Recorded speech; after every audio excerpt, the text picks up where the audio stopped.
Ang sabi nila, ang lagkit ng dugong nag-uugnay sa magkamag-anak kailanman hindi matitinag. Ngunit paano kung ang ugnayan na yon ay lason na nananalaytay sa ugat mo? Nakikitira sa bahay ng kamag-anak si Kryza, ngunit madalas na pinaparamdam sa kanyang wala siyang puwang sa buhay ng mga ito. Palagi siyang pinagbibintangan sa mga nawawalang gamit nila. Dumarating pa sa puntong binubugbog siya ng kanyang tiyahin, na siyang naging dahilan din upang magbukas ang sumpang lumalason sa ugnayan ng pagiging magkadugo nila. May puwang pa kaya ang pagpapatawad o parehas silang lalamunin ng lason ng mga pagkakamali at galit? Ano pong nangyayari, tita? May hinahanap po ba kayo? Hinahanap namin ang ninakaw mong alahas kay Mommy. Alahas po? Wala naman po akong kinuha sa inyo. Kahit po halongkatin ninyo ang lahat ng gamit ko, wala po kayong makikita. Saan niyo po ba huling nilagay? Tutulungan ko na po kayong maghanap. Sus! Kunwari ka pang tutulungan ako, alam ko namang malikot yung kamay mo. Manang-mana ka talaga sa nanay mong magnanakaw. Hay, bakit ba kasi pumayag si Jojo na patirahin ka rito sa bahay Ayan, ang dami na tuloy naming gamit na nawawala. Sabi ko naman kasi sa'yo, Mommy, palayasin mo na yan. Baka sa susunod niyan, malaking pera na ang nanakawin niyan sa'yo. Ay, malamang sa malamang. Dahil ganyan na ganyan ang nanay niya nung pinatira namin sa bahay. Aba, ang animal, nagnakaw ng pera para lang may ipanlande. Kaya ayan, nakabuo ng isa pang walang kwentang tao. Dalian mo dyan, halongkatin mo pa yung damit niya. Baka dyan niya tinago yung alahas ko. Ang mahal pa naman nun tapos mawawala lang. Nagkalat ang mga damit ng dalaga sa sahig ng kwarto. Walang pinalampas na kahit na maliit na kahon ang mag-ina. Lahat yon ay kinalkal nila. Pero kahit halos baligtarin na nila ang kwarto, wala silang nahagilap na alahas.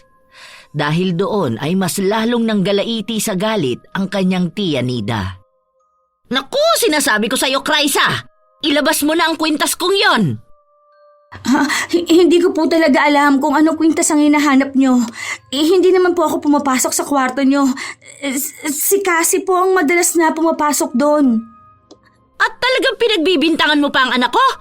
Walang yakang bata ka. Wala kang utang na loob. Matapos ka naming kupkupin at palamunin, gaganituhin mo pa ang pamilya ko? Magnanakaw ka! Ha? Wala kang kwenta! Tita, tama na po. Parang awa niyo na po. Wala po akong ginagawang masama. Hindi ko po kaya magnakaw, tita. Tama lang sa'yong mabugbog dahil sinungaling ka. Dapat isinama ka na lang ng nanay mo sa hukay para wala kaming inaarugang magnanakaw.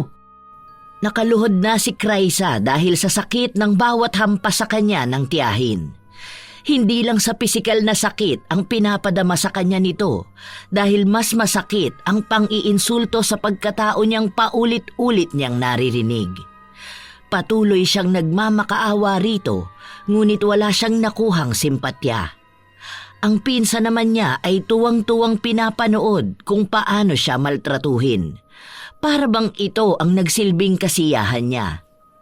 Ilang minuto rin ang lumipas bago siya tinigilan ng kanyang tiyahin. Pero bago ito lumabas ay pinagbantaan siya nitong ipakukulong siya kung hindi niya ilalabas ang ninakaw niya.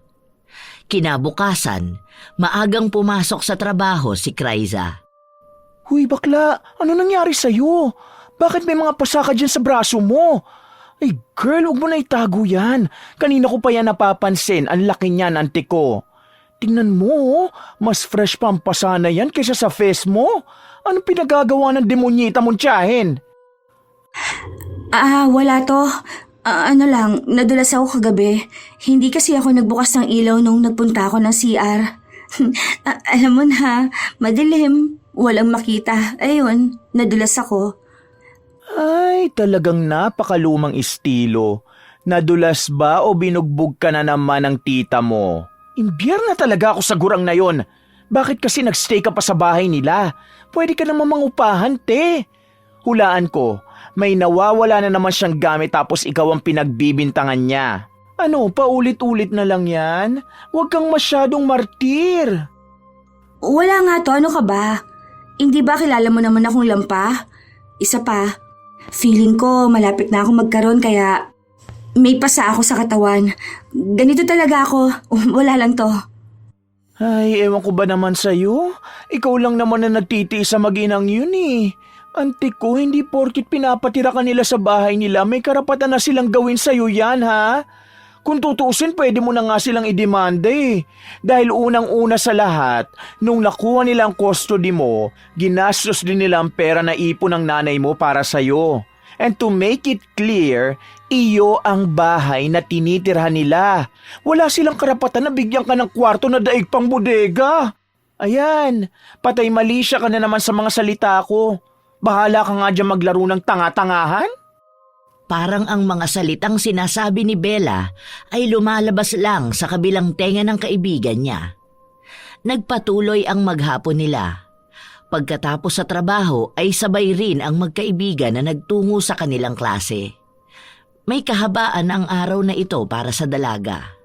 Dahil halata sa katawan niyang nais na nitong magpahinga muna. Nakakaramdam din kasi siya ng sakit, lalo na sa mga parting natamaan ng bugbog ng kanyang tiyahin. Sa pag-uwi niya sa bahay, naabutan niya ang mag-ina na nag-uusap sa sala. Magandang gabi po. Walang maganda sa gabi kapag ikaw ang nakikita namin. Diyos ko, hanggang ngayon hindi pa rin namin nakikita ang alahas na ninakaw mo. Hintayin mo lang talagang dumating si Jojo bukas, isusumbong ko ang ginawa mo. Mami, tama na yan. Ikaw lang din naman ang mangungonsumi dyan sa magnanakaw na yan. For sure, binenta niya ang alahas. Kaya wag mo nang asahan na mahanap mo pa yun. Ay nako, hindi pwede. Hindi ako papayag na mawala yon. Ilang taon kong pinaghirapan nyo sa Saudi. Makakuha lang ako ng ebidensya na kung mapapalayas talaga kita rito. Wala naman po kasi talaga sa akin. Alam niyo naman po na ni minsan, hindi po ako nangialam ng gamit ninyo. Hindi ko po ugali na kunin ang hindi po sa akin. Nakita mo na, Mami. Napakabastos niya para sagutin ka ng ganyan. Kung ako sa'yo, Mami, siya sampal mo yan. Para kasing lumalabas na ikaw ang sinungaling dito. Papayag ka ba ng ganon? Hindi naman yun ang ibig kong sabihin. Ang sa akin lang, baka kasi naitabi lang at hindi maalala kung saan inilagay. Kasi kung dito lang sa loob ng bahay yon, hindi naman yun mawawala. Eh yun na nga eh. Kung nasa loob lang yon ng bahay, nandito lang yon at nakikita ko. Kaso wala eh. Ibig sabihin may kumuha. May malikot na kamay na nagnakaw nun. Kaya sinasabi ko sa'yo, Kryza, hanggat may katiting pa akong awa sa'yo, ilabas mo na ang hinahanap ko. Huwag mong hintayin na dumating pa tayo sa puntong ipakukulong kita. Hindi na kumibo si Kryza dahil alam niya na kahit na anong pagtatanggol niya sa sarili niya, wala siyang magiging laban sa mga ito. Dahil nakakaramdam na rin siya ng pagod, ang nais na lang niya ay magpahinga at ilapat ang likod sa malambot na kama. Pero laking gulat niya nang makitang wala ang higaan niya. Wala ang mga gamit niya sa kwarto. Tanging karton lang ang nasa sahig at ang mga damit niya ay nakalagay sa isang gilid. Teka, ano nangyari? Pati ang binili kong lamesa wala rito. Sandali nga lang. Tita, ano po nangyari sa kwarto ko? Nasaan po ang kama ko pati yung drawer ko? Ano pa bang inaasahan mo? Pera ng asawa ko ang pinambili nun kaya wala kang karapatan na angkinin yun. Kinuha ko na dahil wala ka namang gamit dito sa bahay. Ay ang mga basura mong damit lang naman ang bitbit mo nung lumipat ka rito sa bahay namin. Mali naman po ata ang ginawa nyo. Sa pagkakatanda ko po, pera ng nanay ko ang pinambili ko ng mga gamit ko dito sa bahay. Saka po, ano pong balak nyo? Matutulog po ako na gamit yung karton? Saan ko po ilalagay ang mga damit ko? Sa sahig lang po? Nakita mo na, Mami. I told you. Gaganyanin ka yan kapag nalaman niya. Oh, di ba? Ikaw na ang masama ngayon. Siya na nga lang ang kinukupkop at pinapatira sa bahay na to. Siya pa ang may lakas sa loob na pagsabihan ka ng ganyan. Bagsak ang pag-uugali eh. Hindi naman kasi talaga makatarungan. Magkakamag-anak tayo, pero daig ko pang ibang tao sa inyo. Wala naman akong ginagawang masama. Pero parang lahat na lang kasalanan ko. Pati pagnanakaw na hindi ko ginawa, paulit-ulit na ibinibintang sa akin.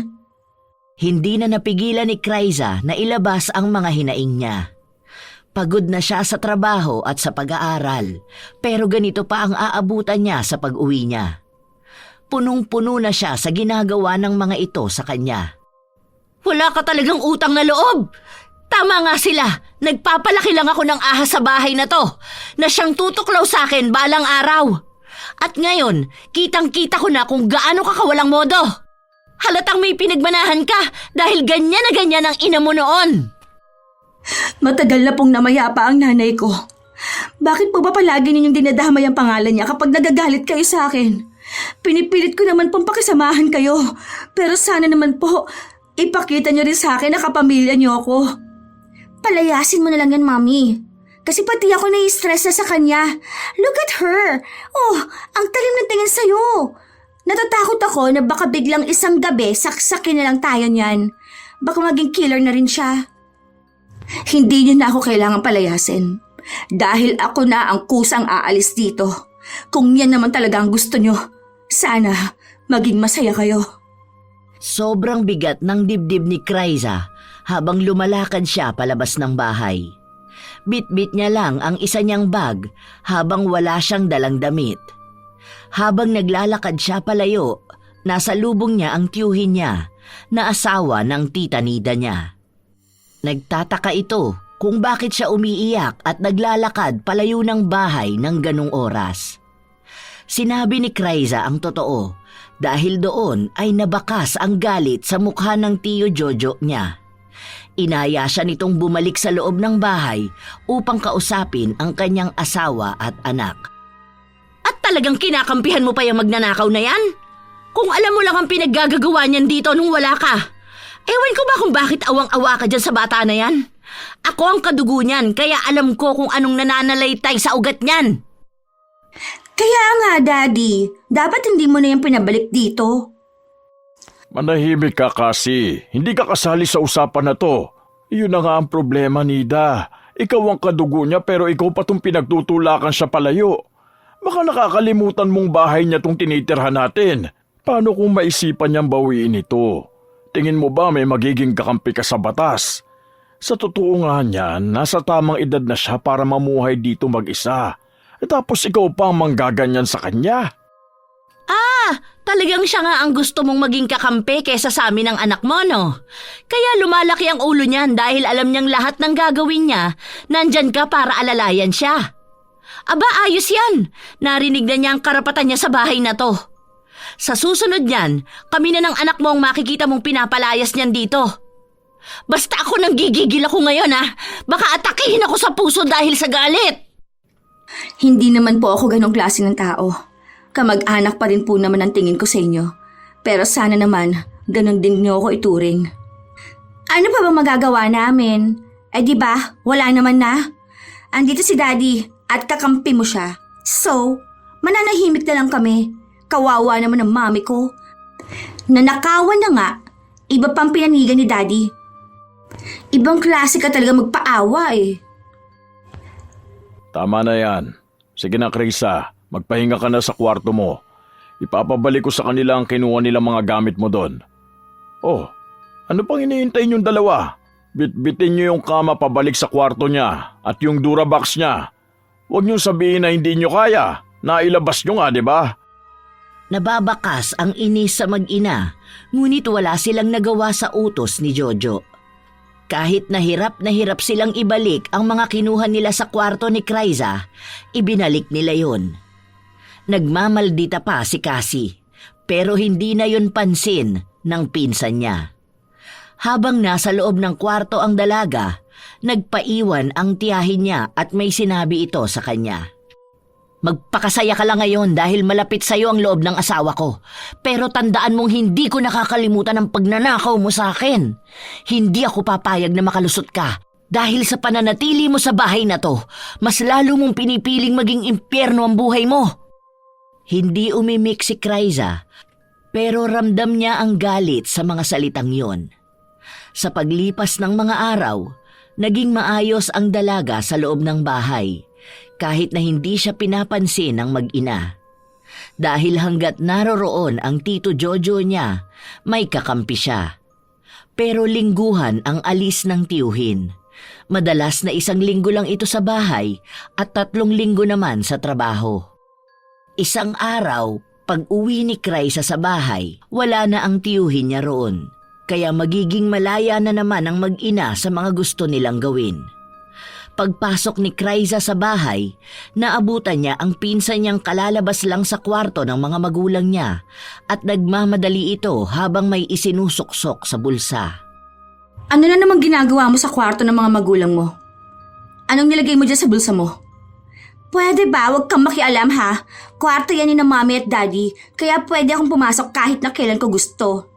Oo, alam ko. Pero kapag may nawawalang gamit, sa akin na naman isisisi. Ilabas mo nga yung nasa bulsa mo. Akin na!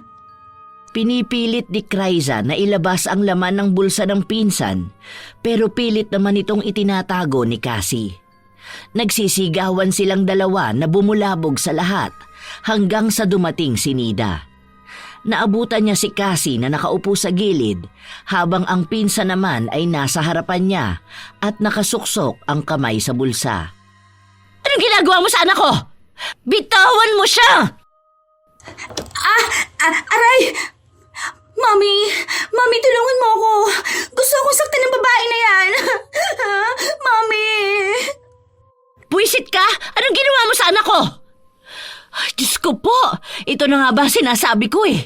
Hindi magtatagal gagawa ka ng ikapapahamak ng pamilya ko. Ito ang hindi nakikita ng asawa ko. Magnanakaw ka na nga, magiging mamamatay tao ka pa. Wala po akong ginagawa sa kanya. Hindi ko siya sinasaktan. Sa katunayan po, may kinukuha ako sa kanya dahil nakita ko po siyang galing sa loob ng kwarto ninyo. Mamaya may kinuha na naman siya tapos sa akin ninyo na naman ibibintang kung ano mawawala sa inyo. Hindi yun totoo, Mommy. Sa totoo lang, siya ang nakita kong pumasok sa kwarto. Ito pong katunayan, oh. Ito yung pilit na kinukuha niya sa akin. Nakita ko siyang ninanakaw ang singsing mo. Kaya nang agawin ko sa kanya, sinaktan niya ako para mabawi ito. Mommy, natatakot na ako. Hindi po totoo ang mga sinasabi niya. Wala akong ninanakaw. At kahit minsan, hindi ako pumasok sa kwarto ninyo. Nakita mo na? Sinungaling ka! Isa kang magnanakaw! Walang iya ka! Ha? Buisit! Peste ka talaga sa buhay ko! Ha? Kung saang-saang parte ng katawan ni Kryza tumama ang palad ng tiyahin niya. Hinihila rin ang buhok niya na halos umangat na ang anit. Nagmamakaawa ang dalaga sa kanya pero baliwala ito.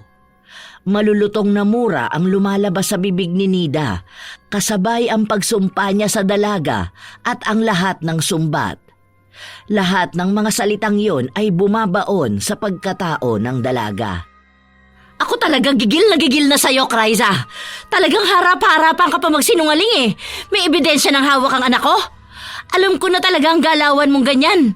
Sa buong buhay ko, isang pagkakamali lang ang pinagsisihan ko. Yon ang pagkupkup namin sa'yo. Tama na po. Huwag niyo na po akong saktahan. Nagsasabi naman po ako ng totoo. Hindi naman po talaga ako nagnakaw niyan. Hindi po totoo sinasabi ni Cassie. Tama na po. Nakakahiya na rin po sa mga kapitbahay natin. Talagang ako pang pinagbibintangan mo? Mabuti na nga lang, Mami. Nahuli ko siya. Siguro kung hindi, baka naibenta na niya to. Tapos kapag hinanap mo, magpapaawa na naman siya kay Daddy. At itatanggi ang ginawa niya. Matagal ko na talagang alam na siya ang nagnanakaw ng mga gamit ko rito sa bahay. Pati pera ko kinukupitan pa niya. Napakawalang iya talaga.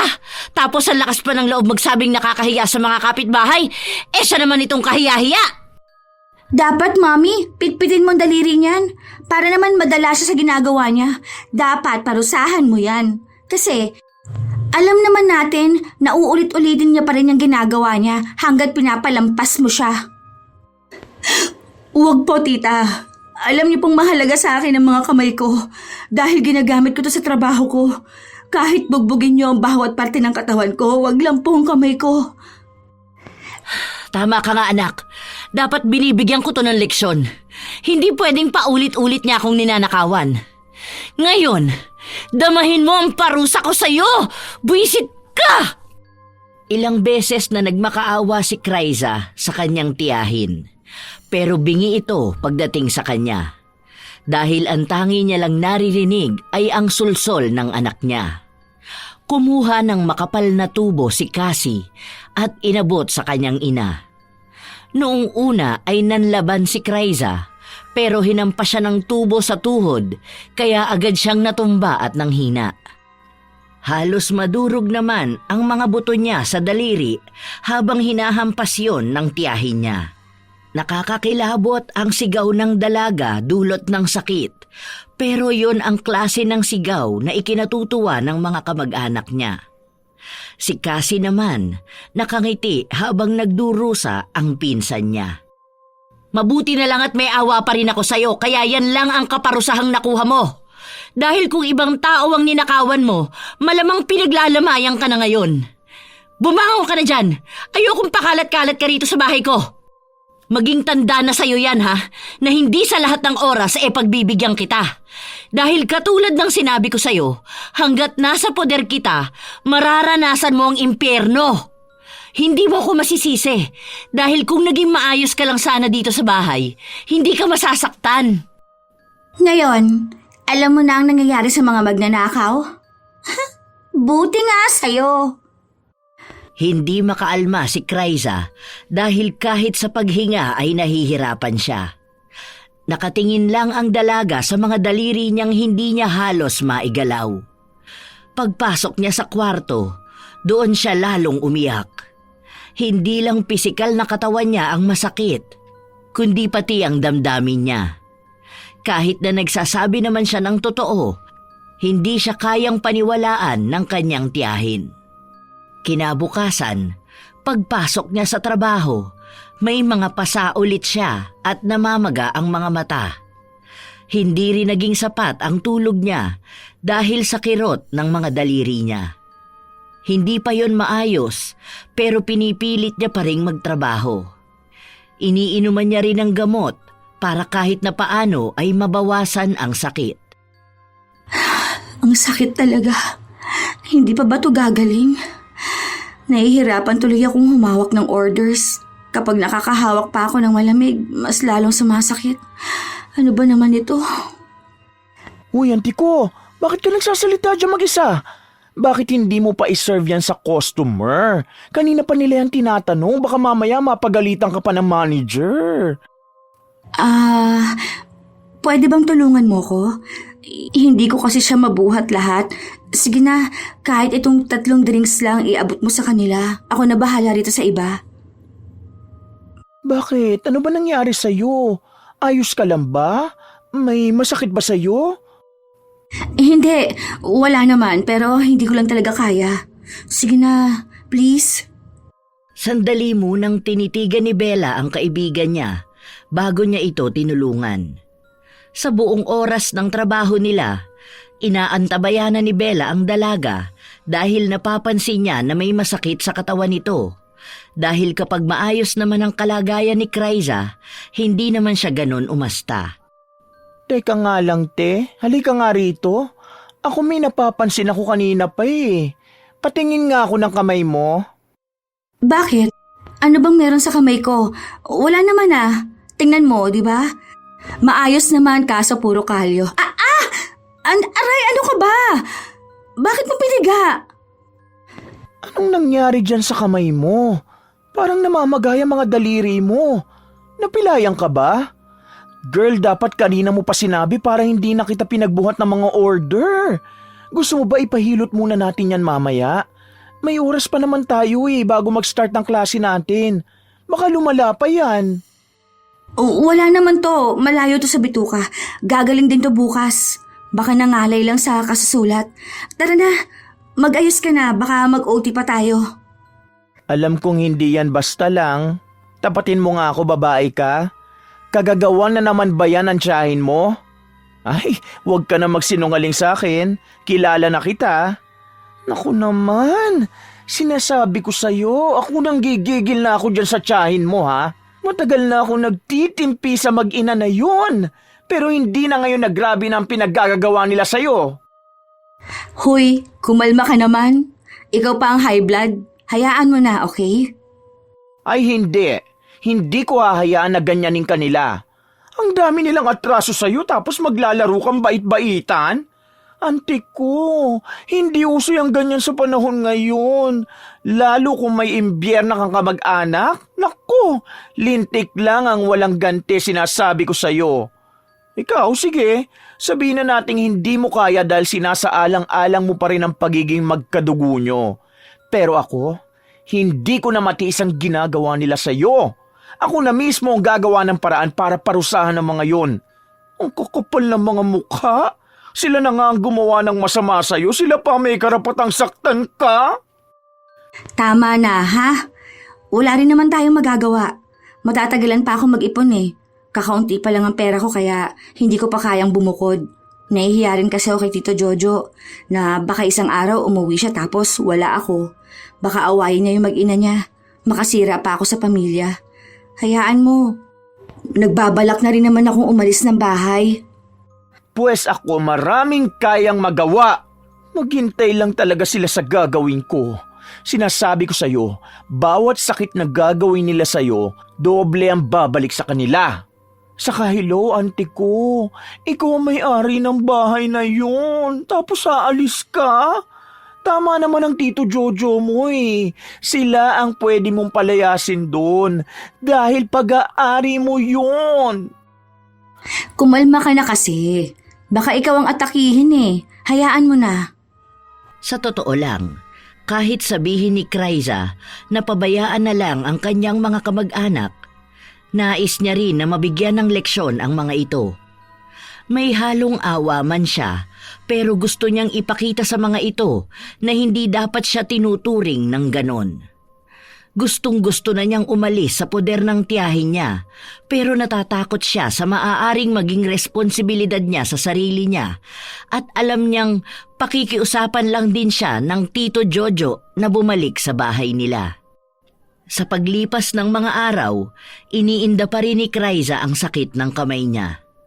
May pagkakataon pang nahihirapan na siyang makahawak, kaya napapadalas din siyang napapagalitan ng amo niya. Awang-awa naman sa kanya ang kaibigan niya, kaya sinagot na ni Bella ang pagpapadoktor niya upang mas mabilis na mapagaling ang kanyang mga daliri. Salamat talaga dito ha. Babayaran na lang kita kapag nagkapera na ako. Sa ngayon kasi ang sinasahod ko sapat lang para sa pandagdag sa tuition ko at doon sa pag-iipon ko. Kahit wag na. Ang mahalaga lang sa akin maging maayos ka. Naawa na ako sa iyo eh. Pero wag ka mag-alala, auntie ko. I'll make sure na hindi na yan mauulit sa iyo.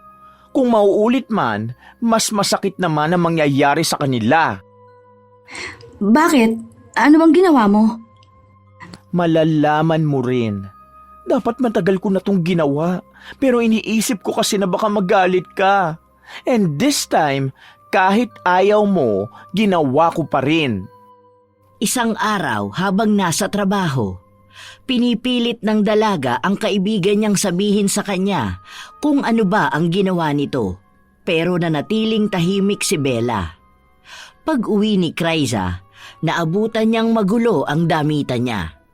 Agad siyang napatakbo sa drawer niya at kinuha ang bilog na lata kung saan doon niya itinatago ang perang ipon niya. Madalas niya yung dala sa bag niya, pero ngayon lang ito iniwan dahil marami siyang dinalang kung ano-ano at hindi na ito kasya sa kanyang bag. Diyos ko, nasaan ang pera ko? Hindi pwede mawala yun. Ilang taon ako nag-ipon para doon. Bayaran na ng tuition namin, wag naman sanang nanakaw. Naku po.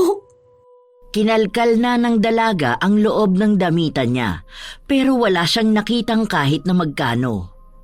Nanginginig din ang mga kamay niya dahil sa kaba. Kung mawawala ang perang ipon niya, mahihirapan siyang makapagbayad ng matrikula. Pilit niyang pinalalakas ang sarili hanggang sa lumabas siya at naabutan niya ang pinsan niya na may bagong bag. Mukha yung mamahalin. Nasaan ang pera ko? Nasaan ang ano? Pakiulit nga, hindi ko kasi masyadong narinig. Ibalik mo sa akin ang pera ko. Alam kong ikaw ang kumuha nun. Hoy, anong pinuputak mo diyang kriminal ka? Tita, kausapin naman po ninyo ang anak ninyo. Alam kong siya ang kumuha ng pera ko. Magbabayad po ako ng tuition malapit ng exam namin. Ang tagal ko pong pinag-ipunan yon. Hindi po para nakawin lang sa akin. Nagpapatawa ka ba, Kraiza? Pinagbibintangan mo ang anak kong magnanakaw ng perang ninakaw mo lang din? Hindi ko alam kung saan ka kumukuha ng kakapalan ng mukha mo. Grabe kasi! Napakagrabe! Tita, please po, ibalik niyo ang pera ko. Sa trabaho ko po galing yun. Please po, kailangan ko yung pera. Maawa naman po kayo. Ngayon, ikaw na ang lumalabas na magnanakaw, Mommy. Papayag ka ba niyan? Ikaw na nga ang ilang beses na wala ng gamit. Ikaw pa ngayon na nangunguha ng pera. Pwede bang tumahimik ka muna, Cassie? Pinapalala mo lang ang sitwasyon. Maayos naman ako nakikiusap sa inyo na ibalik ang pera ko. Manahimik ang lintik ka! Wala kaming kinukuha sa'yo dahil binawi ko lang kung ano ang mga ninakaw mo sa akin. Malamang pinagbentahan niya ng mga alahas ko. Kung hindi ko na mababawi yun, kahit yung pera na lang. Huwag kang magrereklamo dahil sinasabi ko sa'yong makakatikim ka na naman sa akin. Dinuduro pa ni Nida ang pamangkin. Tumatama pa ang matalim niyang kuko sa noo ni Kraiza. Dahil sa pagpupumilit ng dalaga na mabawi ang pera niya, hindi niya sinasadyang masigawan ang mag-ina na mas lalong ikinagalit ng kanyang tiyahin. Wala kang karapatan na pagtaasan ako ng boses, ha? Wala man lang konsuelo sa yung bastos ka? Gusto mo ata yung palagi kang binubugbog no? O sige, halika, ngayon kita papansinin. Masyado mo akong ginagalit? Buwisi talaga, pampamalas ka ng buhay namin. Ewan ko ba kung bakit kami nag-aalaga ng sutel na kagaya mo? Magnanakaw ka na nga, sinungaling ka pa! Hinigit ni Nida ang buhok ng pamangkin. Mahigpit niyang hinawakan si Kraiza sa buhok at ibinaba niya ito. Lumagabag pa sa sahig ang katawan ng dalaga, kasabay nito ang paghigit ng kapit sa buhok niya. Sumakit ang ulo ni Kraiza sa ginawang iyon ng tiyahin niya, kaya nagmamakaawa siyang bitawan siya nito, pero hindi siya pinakinggan. Di ba ito naman ang gusto mo? Ayan, pansin na kita, tapos iiyak-iyak ka dyan. Kung hindi lang dahil sa asawa ko, matagal na kitang pinatay. Alam mo bang sa lahat ng kamag-anak na pinagsisisihan kong naging kadugo ko? Ikaw yun! Nananalaytay sa mga ugat mo ang kasalanan ng nanay mo. Sa dami ng mamanahin mo, talagang ang pagiging magnanakaw niya pa? Sa bagay, yun lang naman ang kaya niya eh. Di ba? Kaya kayo iniwan ng tatay mo dahil alam niyang magiging malaking pagkakamali lang kayo sa buhay niya? Kasi kahit nga akong kamag-anak mo lang, hirap na sa'yo eh. Tandaan mo, Kraiza, kahit na ano pang gawin mo, hindi ka nababagay sa buhay namin. Walang puwang sa pamilya ko ang magnanakaw at sinungaling. Mamatay ka na! Hindi ko naman po pinipilit ang sarili ko sa inyo eh. Pero parang awa niyo na po. Huwag niyo naman akong saktan. Tao lang din naman ako. Gumagawa na nga po ako ng paraan para makalayo sa inyo. Pero kinuha niyo pa po ang ipon ko. Mukhang hindi naman siya nasasaktan, Mami. Kasi tingnan mo, nakakasagot pa. Anong klaseng tao yan? Tapos, tingnan mo ang mga mata niya, Mami. Halatang galit na galit sa'yo. Parang anytime gagantihan ka na niya. Sisiguraduhin kong mapapatay ko siya kapag ginantihan niya ako. Wala ka nang makukuhang pera sa amin dahil pera ko ang lahat ng nasa bahay na ito. Lahat ng gamit dito, pag-aari ko. Kung gusto mong lumaya, sige, lumayas ka. Pero wala kang bibit-bitin na kahit na ano dahil gastos namin lahat yan. Tandaan mong basahan kang iniwan sa amin ng nanay mo. Binihisan ka namin at pinalamon. Wala ka sa kinalalagyan mo ngayon kung hindi dahil sa akin. Kaya wala kang karapatang magreklamo. Magkaroon ka naman ng utang na loob. Hindi na nakapagsalita pa si Kraiza. Hawak-hawak niya lang ang ulo niyang pumipintig ang kirot dahil sa higpit ng sabunot ng tiyahin niya. Sa pagpasok niya sa loob ng kwarto, wala na siyang ibang ginawa kundi ang umiyak. Hindi niya alam kung sino ang sisisihin niya. Ang nanay ba niya o ang sarili niya? Naghalo-halo na ang lahat ng sakit at galit. Ano nang gagawin ko ngayon? Wala na akong perang magagamit sa school. Hindi ko na alam ang nangyayari sa buhay ko. Ako ba ang sumasalo ng karma ng mga magulang ko? Nakatulog ang dalaga sa kaiiyak. Hanggang sa paggising niya kinaumagahan ay masama ang loob niya. Sa pagbangon niya, bahagyang nanakit ang ulo niya dahil sa pagsabunot sa kanya ng tiyahin. Hindi pa man siya tuluyang nakakapag-ayos para makapasok sa trabaho, narinig na niyang sumigaw ang pinsan niya. Bakas sa boses ni Cassie ang takot na may halong sakit. Dahil doon, agad na napalabas si Kryza. Naabutan niya ang tiyahin niyang nagmamadali rin na magtungo sa kwarto ng anak. Mami!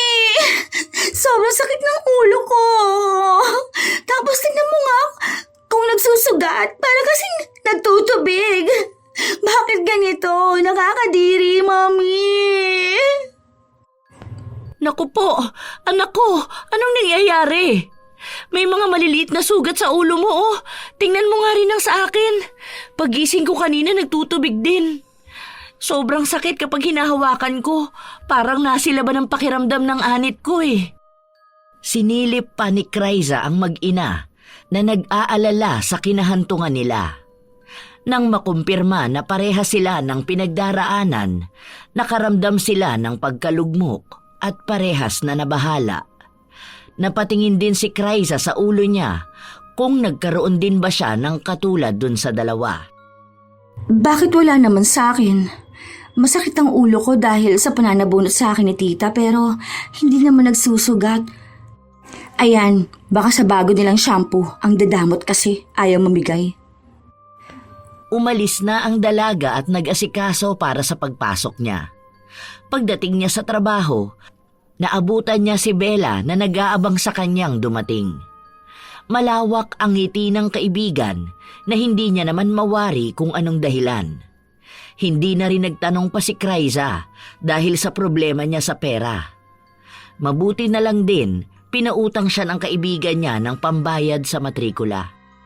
Sa paglipas ng mga araw, mas lalong lumalala ang nangyari sa sugat ng mag-ina.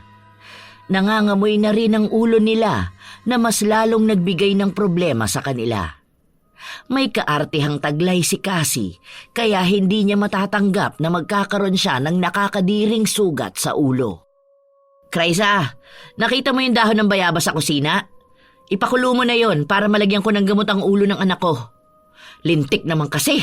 Bakit sa amin pa to napunta? Dapat sa'yo na lang. Baka kasi dahil masama ang ugali niyo mag-ina. May sinasabi ka ba? Nagrereklamo ka ba sa inuutos ko? Wala naman po. Sige po, sasabihan ko na lang kayo kapag kumulo na. Sa totoo lang, hindi mawari ni Kryza kung natutuwa ba siya sa nangyayari sa mag-ina o naaawa siya. Dahil simula nang nagkasakit sila, nadagdagan ang trabaho niya sa bahay. Siya na ang namamalengke. Siya na rin ang naghahanap ng mga herbal na gamot para sa sugat ng mag-ina. Kahit kasi sa ospital, wala silang nakukuhang gamot. Nang matapos na si Kryza sa pagpapakulo, isinali niya ito sa plangganita at dinala sa kwarto ni Cassie.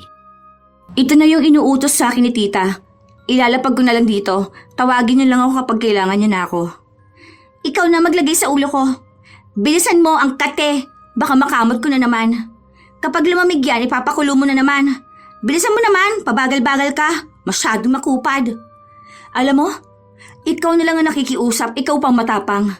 So, nagreklamo ka ngayon? Ha? Mami! Si Kryza! Sinasaktan ako! Mami! Nagmamadaling pumasok ang tiyahin niya sa kwarto. Baka sa mukha nito ang galit. Walang yaka! Anong ginawa mo sa anak ko? Wala akong ginawa sa kanya.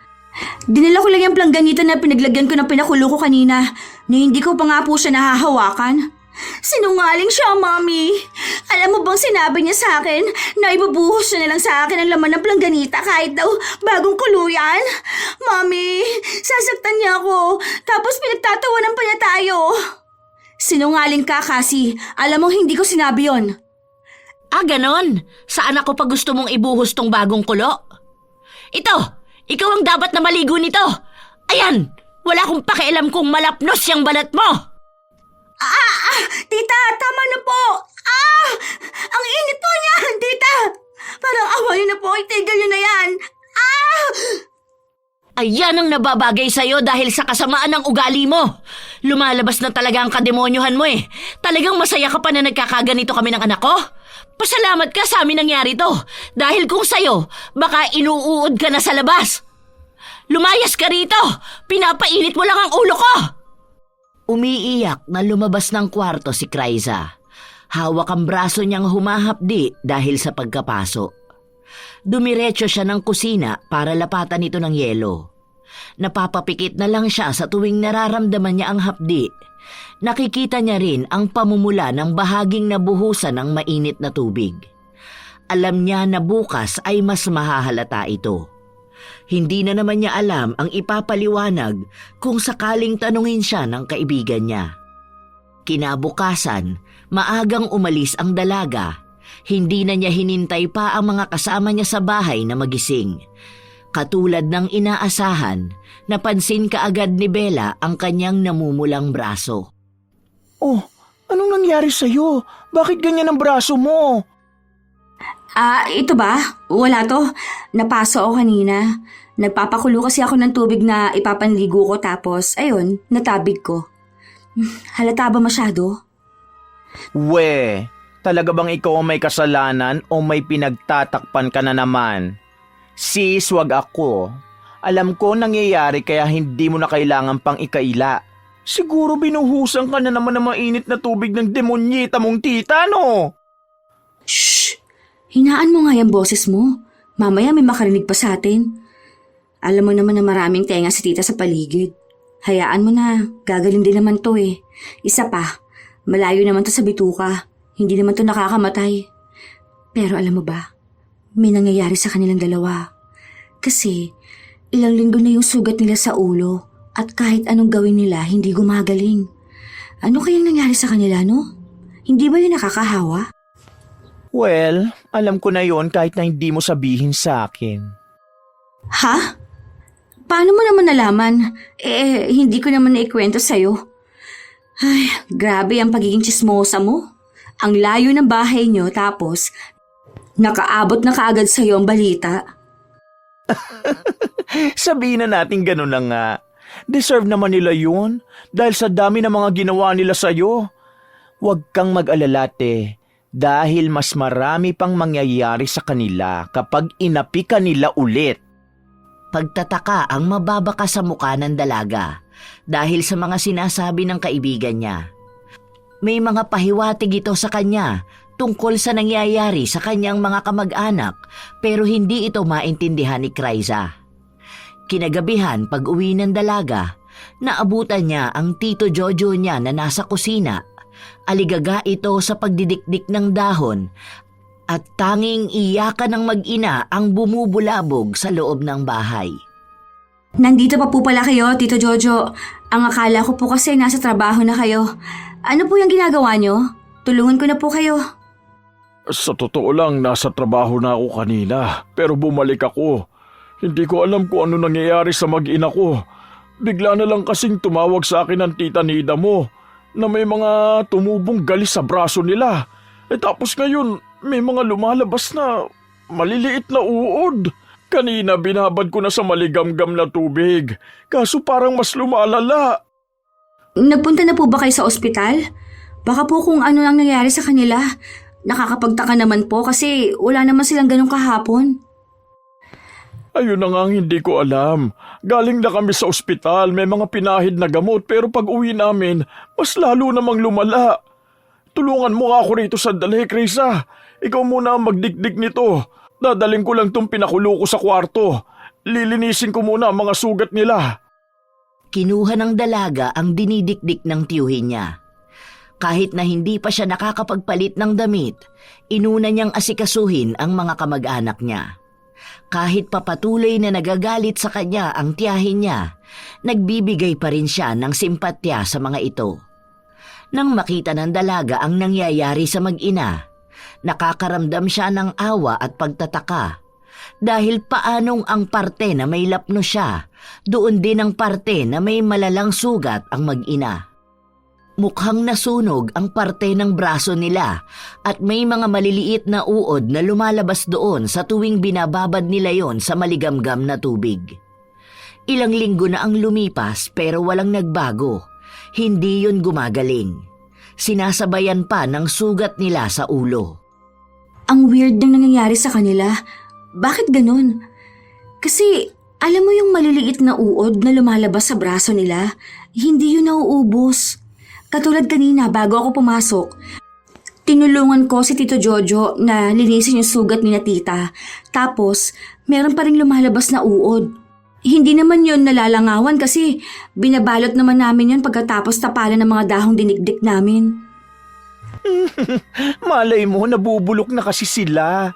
Hindi ba? Sasama ba naman ang pag-uugali ng mga yun? Baka nabubulok na sila dahil sa kaitiman ng budhi nila. Sa totoo lang, awang-awa na ako sa kanila. Hindi ko alam kung anong maitutulong ko para lang gumaling sila eh. Alam mo, kung kanino ako mas naaawa, kay Tito Jojo. Kasi nahihirapan na siya eh. Hindi rin siya makapagtrabaho. Yung mga ginagastos nila ngayon galing dun sa mga pinagbentahan ng alahas at iba pang mga gamit nila. Wala rin naman ako maitulong kasi nga yung perang sinasahod ko sa part-time ko, sapat lang sa gastos ko sa pag-aaral. Hindi ko pa nga mahulugan ang utang ko sa'yo. Naawa ka pa rin sa kanila? I mean, sa dami ng atraso na mag-inang yun, nakakaramdam ka pa rin ng ganyan sa kanila? Kita mo nga, kahit na ikaw ang nag-aasikaso sa kanila na hindi mo naman sana trabaho, pinagagalitan ka pa. Yung kwento mo sa akin noong nakaraan, habang pinapahiran mo ng gamot ang sugat ng tita mo, bigla ka ba naman niya sinipa? Ano nung nagpaulan ng kabutihan sa mundo, nag-swimming ka sa baha? Tapos yung mga kamag-anak mo naman nakapayong, kaya hindi man lang naambunan. Hindi mo naman maaalis sa akin na mag-alala sa kanila. Kahit na hindi sila naging mabuti sa akin. Alam mo na, kahit naman paano sila ang nakasama ko. Ay, hindi ko rin alam, pero sana gumaling na lang sila. Nakatingin lang si Bella sa kaibigan niyang bakas ang pag-aalala sa mga kamag-anak niya. Nagmamadali ring umuwi si Kraiza para makatulong pa siyang maasikaso ang tiyahin at pinsan niya. Pag-uwi niya, naabutan niya ang mga ito na nakapustura at mukhang kauuwi lang din. Umalis po kayo? Saan po kayo galing? Ayan, ayang demonyo na yan ang gumawa sa amin ito. Ano pong sinasabi niyo? Pakunwari ka pang walang alam. Galing kami sa albularyo kanina at sinabing may kumukulam sa amin at alam kong ikaw yon. Hindi ba ikaw lang naman ang may galit sa aming mag-ina? Wala ka talagang dinala sa bahay na to kundi puro kamalasan eh. Tapos ngayon gusto mo pa kaming ipahamak? Tumigil ka, Nida. Walang ginagawa ang bata sa inyo. Hindi nyo ba alam na siyang tumutulong sa akin na alagaan kayo? Ang dami niya sinasakripisyo para sa inyo. Hindi para pagbintangan nyo ng ganyan. Hindi pa nga natin alam kung totoo ba sila sabi ng albularyo na yun eh. Masyado kasi kayo nagpapapaniwala sa mga ganyan. Walang totoong kulam. Daddy, bakit ba mas kinakampihan mo yung demonyo na yan? Nagpapasakop na yan sa kadiliman. Tapos konting bait-baitan niya lang, maniniwala na kayo sa kanya. Baka gumagawa lang yan ng paraan para mapagtakpan ng mga kasalanan niya sa amin. Di ba, Mami? Naalala mo nung galit na galit siya dahil kinuha natin ng pera niya? Nagkaganito na tayo. May sumpang dala yung babae na yan. Perang kinuha nyo sa kanya? Nakita nyo na? Kayo ang gumagawa ng masama sa kanya. Ayan, kaya malakas talaga ang loob niya dahil kinakampihan mo siya. Ano, nalaso na ba ng demonyo na yan ang utak mo? Kaya hindi mo kami pinapakinggan ng anak mo? Mas gusto mo pa siyang paniwalaan? Sige, sa oras na may masamang mangyari sa amin ng anak mo, pagsisisihan mong hindi mo kami ipinaglaban sa babaeng yan. Dahil wala naman po talaga akong ginagawang masama sa inyo. Hindi ko po alam kung bakit kayo nagkakaganyan. Alam niyo kahit na anong sama ng loob ko sa inyo, kailanman hindi ko naisipan na gumante. Ah, talaga ba? Ito na nga oh, ito na ang patunay na gumaganti ka sa amin. Ang kapal ng mukha mo. Ito ba ang ibibigay mo sa amin matapos ka naming tanggapin sa pamilya namin? Kung alam ko lang na may bala ka masama sa pamilya ko, dapat noon pa lang hinayaan na kitang mamatay.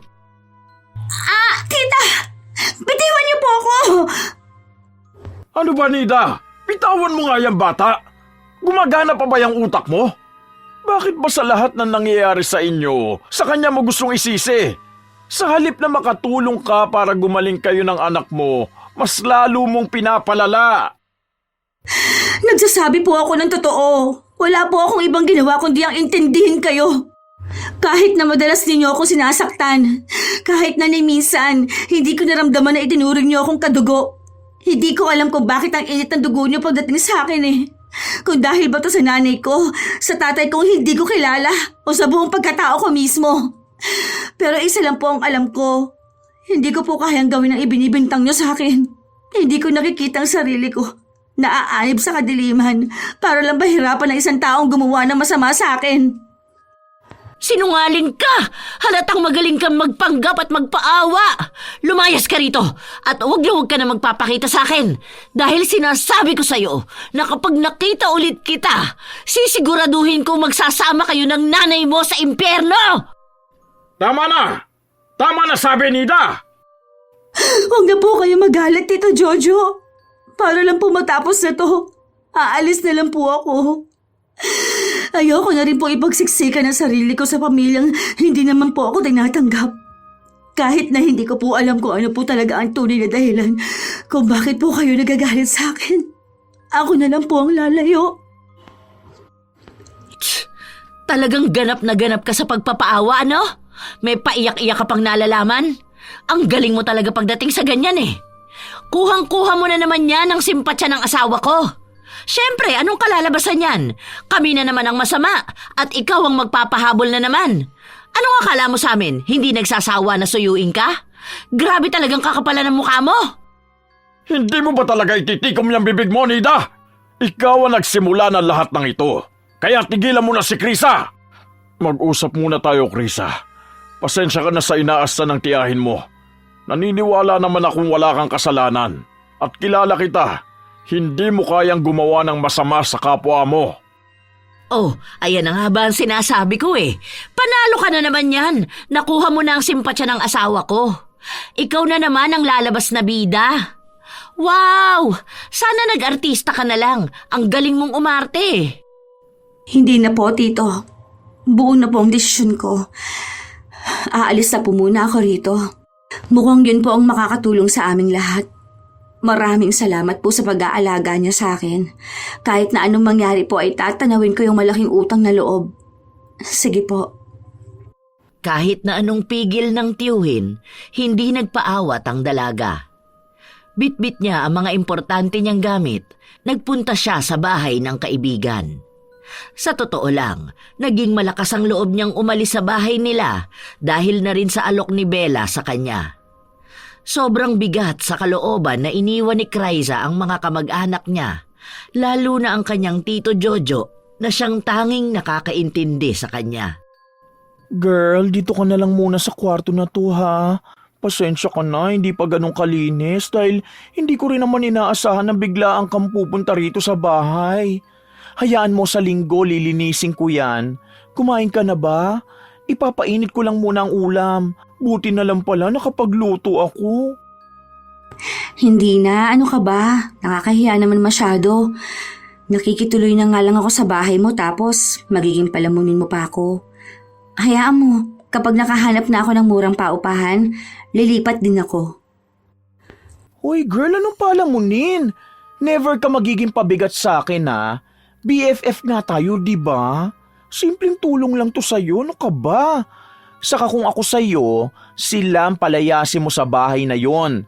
Tandaan mo, sa'yo nakapangalan yun. Wala silang karapatan sa pag-aari mo. Kakapal ng mga mukha nila. Basta, ayoko na lang muna isipin yung ganyan. Mas kailangan nila ang bahay na yon dahil sa sakit ng tita at pinsan ko. Alam mo ba, ang sabi ni tita na kinukulam daw sila. Kaya nga umalis ako dun ngayon. Ako ang sinisisi nila eh. Hindi nga ako naniniwala sa kulam eh. Hindi ko nga naisipan na gawin yon. Mukha ba ako mangkukulam, te? Ay, dead ma sa kanila. If ever na totoo mang nakulam sila, malamang karma na nila yon. Isipin mo, nagkakagano na nga ang kalagayan nila, aawayin ka pa nila? Ay, hayaan mo na lang sila. Mas magandang dito ka na lang muna para may kasama rin ako. Mag-isa lang ako rito eh. Ay, nakakatuwa naman. Housemates na tayo. Magkasabay tayong papasok at uuwi. Napangiti na lang si Kraiza kahit na ang utak niya ay nasa mga kamag-anak niya pa rin. Habang lumilipas ang mga araw, nagiging maayos na ang takbo ng buhay ni Kraiza. Para bang nagiging maluwag na ang takbo ng swerte sa kanya. Maayos sa trabaho at nakakapag-focus na rin siya sa kanyang pag-aaral. Hindi na siya nakakaramdam ng sakit sa pisikal man o sa emosyon. Isang araw, nakatanggap siya ng balita tungkol sa kalagayan ng pinsan at tita niya. Hindi na raw kasi sila gumaling at naging mas malala pa ang sakit nila nang magpagamot sila sa isang albularyo. Bumagsak daw ang katawan nila at nasa bingit na ng kamatayan, lalo na ang pinsan niyang si Cassie. Huy, nakikinig ka ba sa akin? Kanina ka pa tulala dyan, ni hindi mo ginagalaw yung pagkain mo. Ano ba iniisip mo? Ano bang kinukwento mo? Sorry hindi ko narinig. Ulitin mo na lang. Ay, hindi na.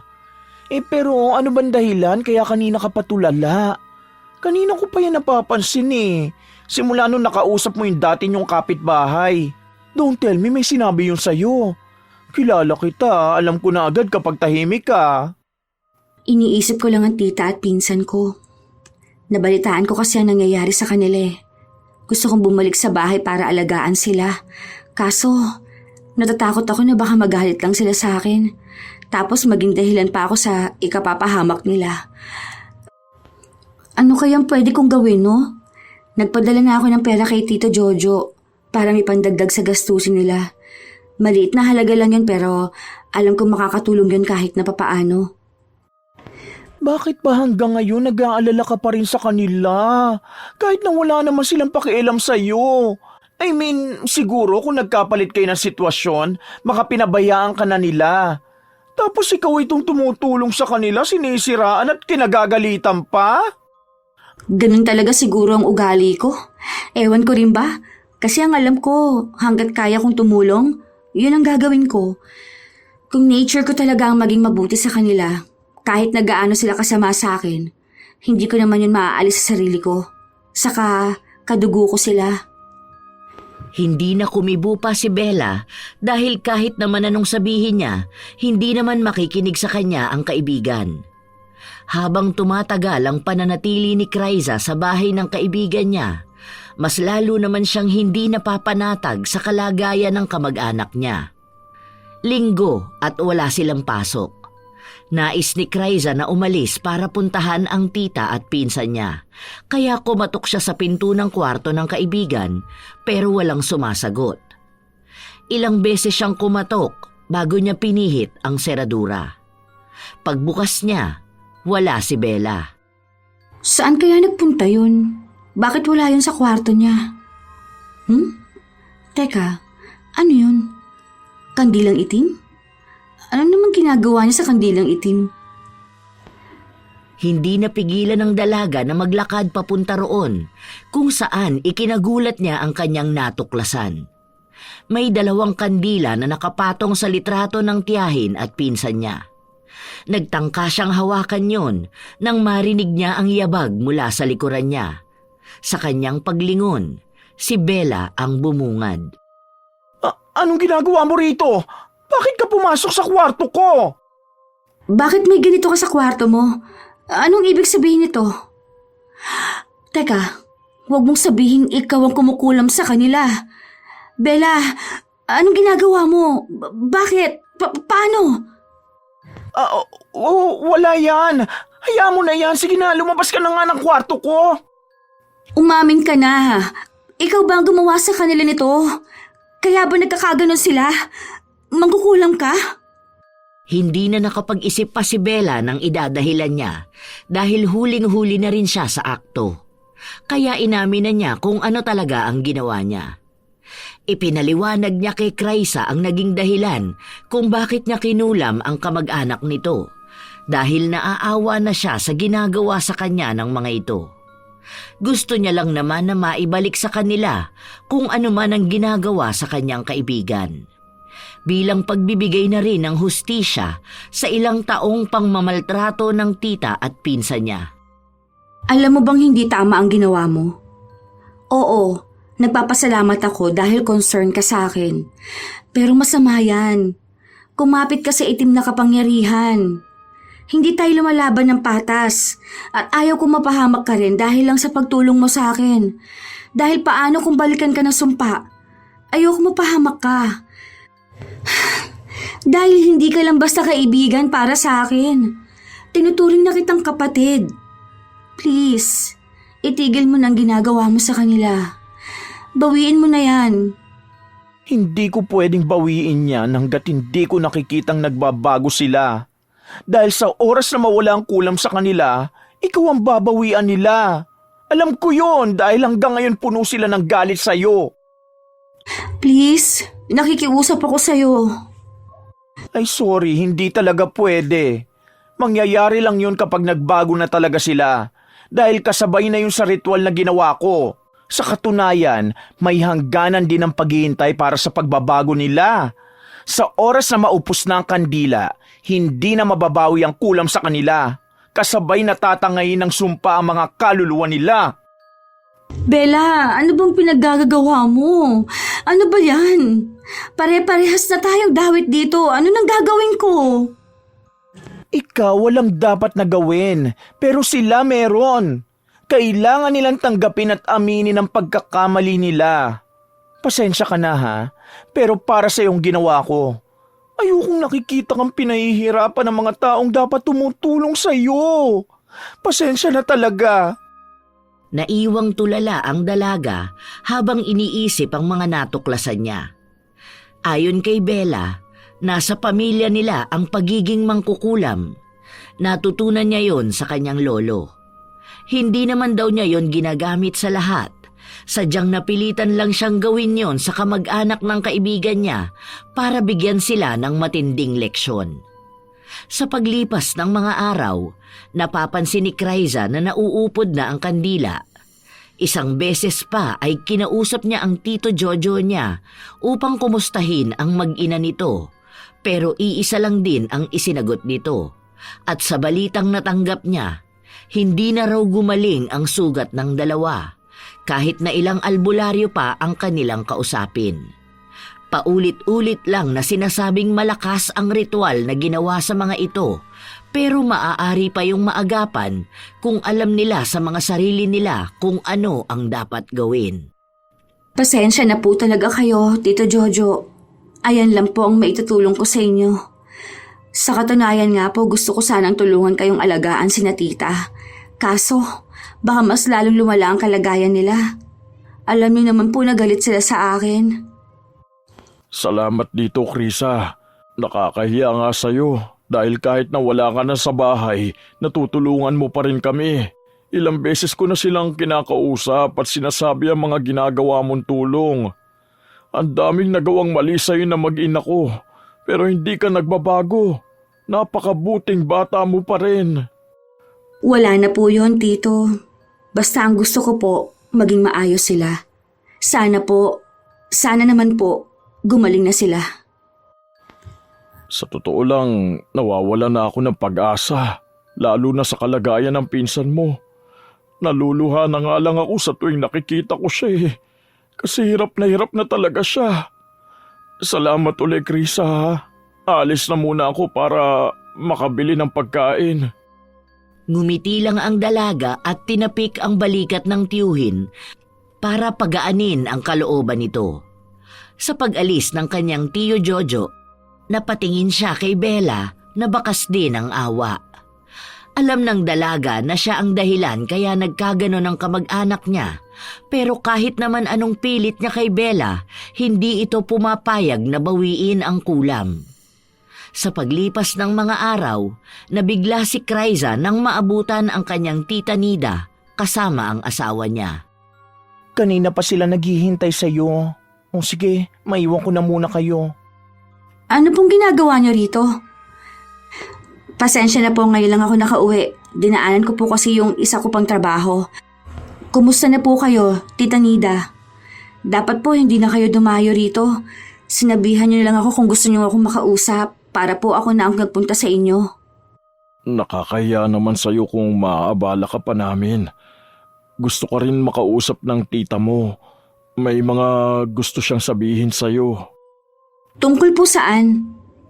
Nakapag-usap na kami ng asawa ko. At sa mga pinagdaraanan namin, alam kong tama nga siya na ang dami naming maling nagawa sa'yo. Sa mga nagdaang araw na naghihirap kami, hindi mo kami pinabayaan. Kaya maraming salamat, Kraiza. At patawarin mo sana ako sa mga nagawa ko sa'yo. Sa katunayan yan, umamin na sa akin ang pinsan mo na siya talaga ang nagnakaw ng mga alahas ko at kumukupit ng pera sa akin dahil ginagamit niya sa panlilibre sa mga kaibigan niya. Ang laki ng pagkakamali ko sa'yo dahil hindi man lang kita pinakinggan. Patawarin mo ko, Kraiza. Hindi ka agad nakakibo si Kraiza. Napatingin lang siya sa tiyahin niyang nangangayayat na dahil sa sakit na nararamdaman niya. Sinabi rin ng tita Nida niya na mas malala na ang kalagayan ng pinsan niya dahil nakaratay na lang ito sa higaan. Hindi rin nila alam kung hanggang kailan na lang maaaring tumagal ang buhay niya. Dahil sa mga narinig ng dalaga na antig ang kanyang damdamin, hindi niya napigilan na maluha. Alam ko na mahihirapan kang magpatawad ngayon, pero sana dumating ang araw na magkaroon ulit kami ng puwang sa puso mo. Tunay ang paghingi ko ng tawad sa'yo at ang pagsisisi namin ng anak ko. Malaking aral ang nangyari sa amin dahil akala namin palagi kaming malakas at kami dapat ang nasusunod. Pero ngayon na bumabaliktad na ang mundo, nalaman namin kung paano dapat magpakumbaba. Maraming salamat sa lahat, Kraiza. Sa pagtitiis sa ugali namin, sa pagmamahal mo, at sa mga naitulong mo.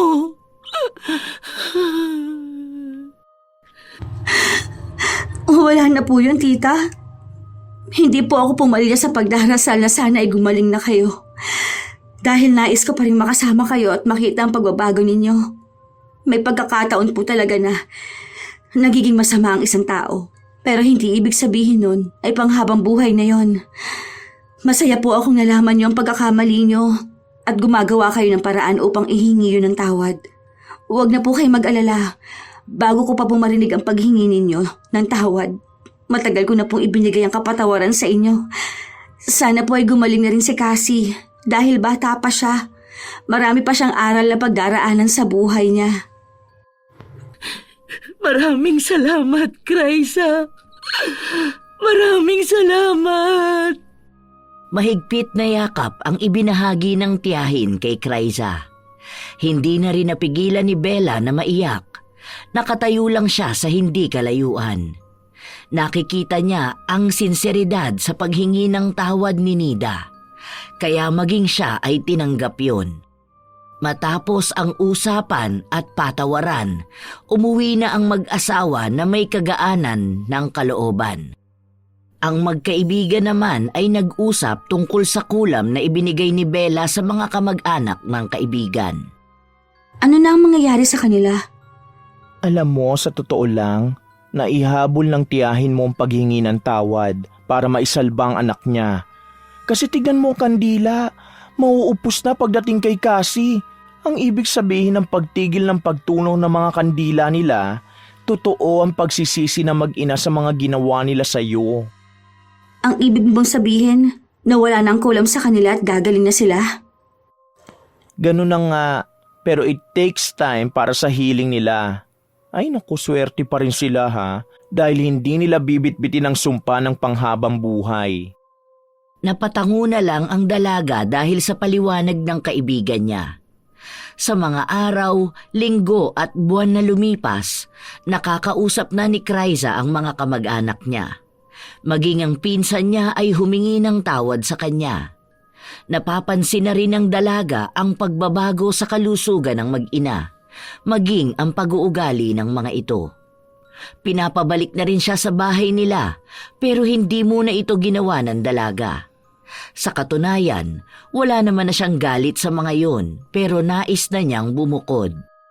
Sigurado po ba kayong ibibigay niyo na sa akin ang bahay na to? Saan naman po kayo titira? Ayos lang naman po sa akin na dito na lang muna kayo para po hindi na rin kayo gumastos sa pag-upa ng bahay. Oo, sigurado na kami dahil iyon naman talaga ang bahay na ito. Ikaw ang dapat na nakatira dito, hindi yung ikaw pa ang lumalayo. May nakita na kaming bahay na lilipatan namin, huwag ka na mag-alala pa. Hayaan mo, pwede ka rin magpunta doon minsan. Malapit lang din naman yun dito saka para na rin sa bagong simula, di ba? Ganun ba? Sige, kung yan talaga ang desisyon ninyo. Pero bago yun, sana nandito kayo sa graduation ko. Oo naman, hindi naman kami mawawala. Kami ang pamilya mo, hindi ba? Siyempre, palagi kami nakasuporta sa'yo. Alam mo namang proud na proud kami sa'yo. At kung kailangan mo ng gabay at payo, andito lang kami palagi para sa'yo. Isang pamilya tayo, di ba? Napakagaan sa kalooban ng dalaga na naririnig niya ang mga salita na ito na nanggagaling sa kanyang tiyahin. Matagal na niyang pangarap ito kaya hindi siya sumusuko sa ugali ng mga ito. Dahil alam niyang sa kabila ng pangmamaltrato sa kanya, may katiting pa ring naiiwan para masabing iisang dugo ang nananalaytay sa kanilang mga ugat. Sa paglipas ng panahon, naging bukas na ang mga kamag-anak niya para sa kanya. Nagkaroon na siya ng kakampi at naranasan na niya ang turing ng isang pamilya. Naging magkasundo na rin sila ng pinsan niya na para na silang magkapatid. Sa dami ng mga pinagdaanan nila, pagpapatawad pa rin ang naging dahilan ng paglaya nila. Pinatunayan nilang wala pa ring hihigit sa pagkakaisa ng pamilya. Ilang taon pa ang lumipas, naging matagumpay sa buhay ang magkaibigang Kryza at Bella. Sabay din nilang tinahak ang mundo ng magkasangga. Isa ring patunay na ang pagiging pamilya ay hindi lamang nag-uugnay sa lagkit ng dugo, kundi sa samahang pinagtitibay ng tiwala. Tumigil na rin si Bella sa pangkukulam niya dahil sa tulong ng kaibigan niya. Lahat sila ay namuhay ng payapa at masaya.